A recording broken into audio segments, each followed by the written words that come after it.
Matt, thank you so much for joining us here at SuperReturn International. Thank you for having me. It's lovely to see you, and it's great to hear what people are talking about this week in this challenging environment. Where do your strategies lie at the moment to cope with this sort of landscape?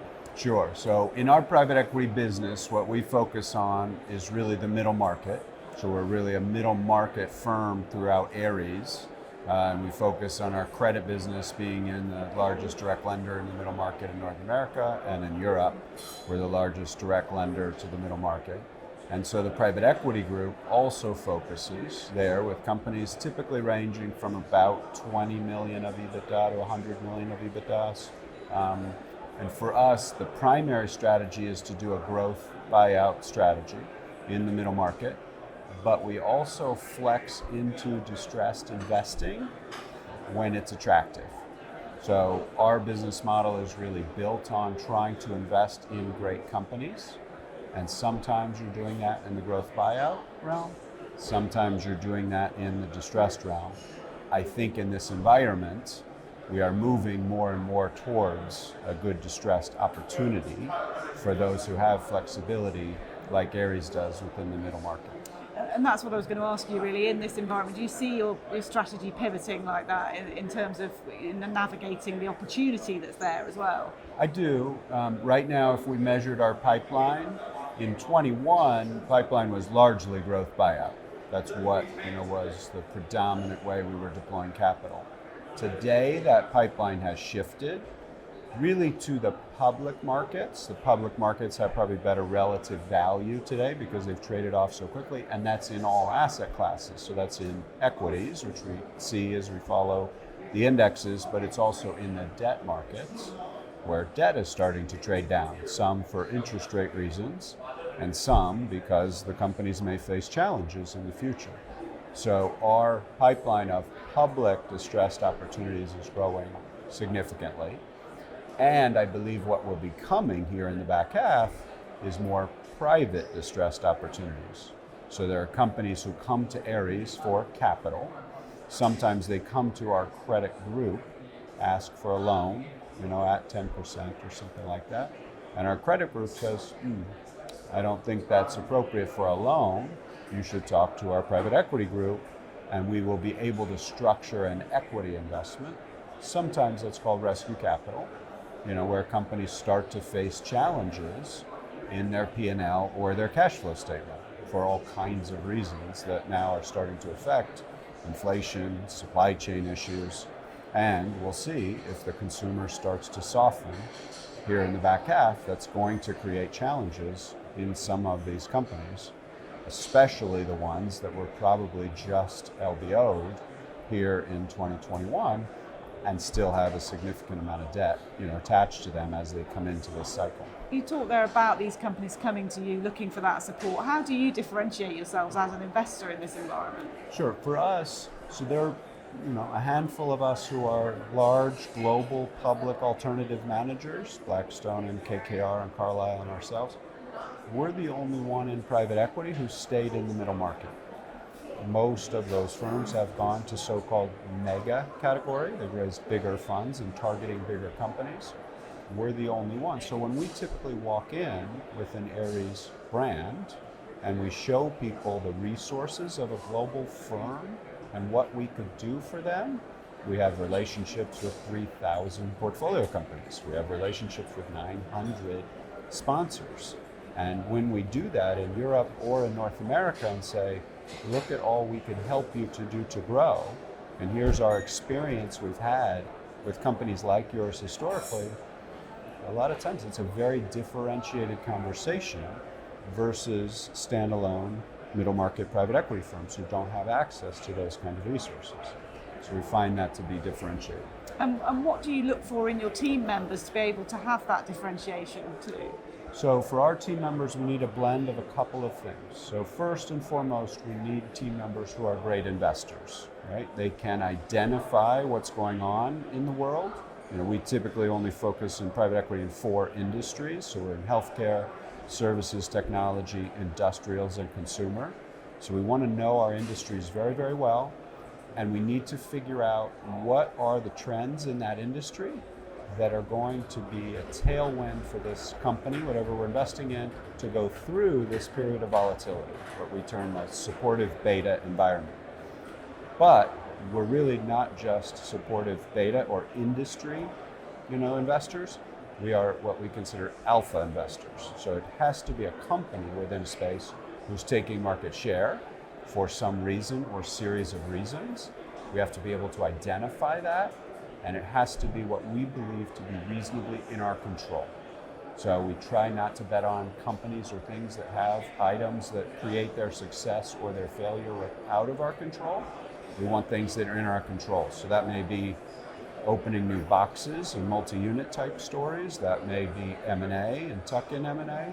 That may be expansion of human capital like Salesforce, etc.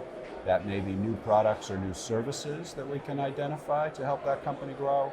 Sometimes, and more, it's about tech enablement, to help them to differentiate themselves in the marketplace.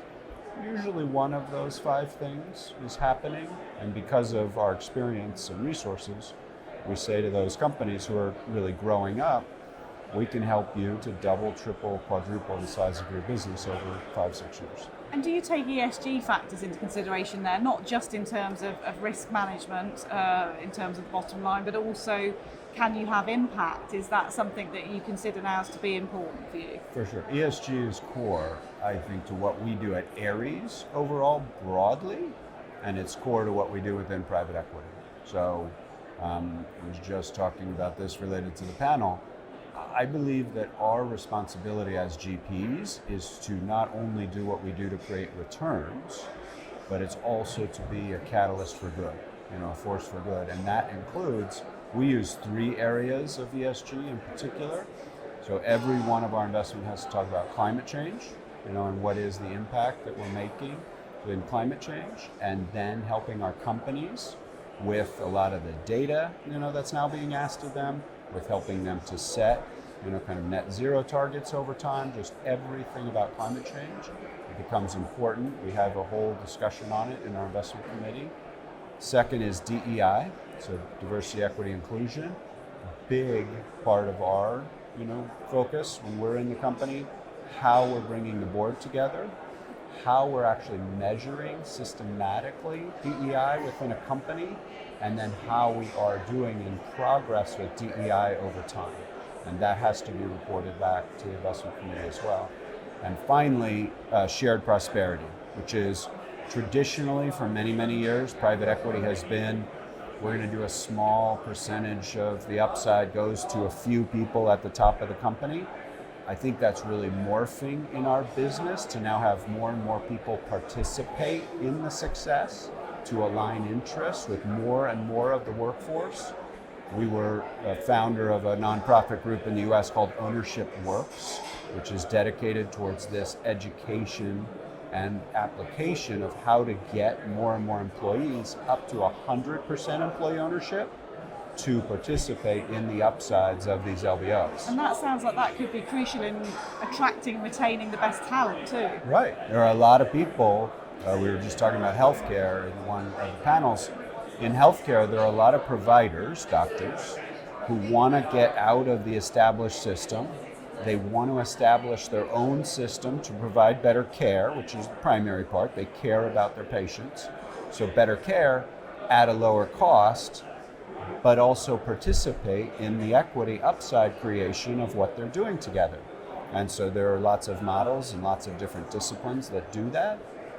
But I think that's true. It's this concept, which is, shouldn't more people participate in the equity value creation than just a few at the top? We're firm believers that they should. Is it really interesting for you to see that change? You've worked in the industry a long time, to see that evolution, and is it something I'm going to ask that again because of that loud blank.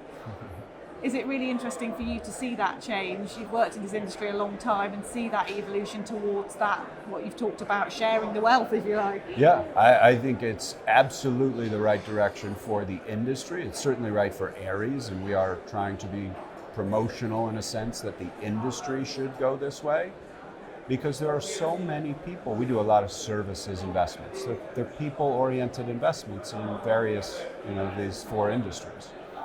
And there are people who are working incredibly hard. There are people who are facing challenges now in this economic headwinds.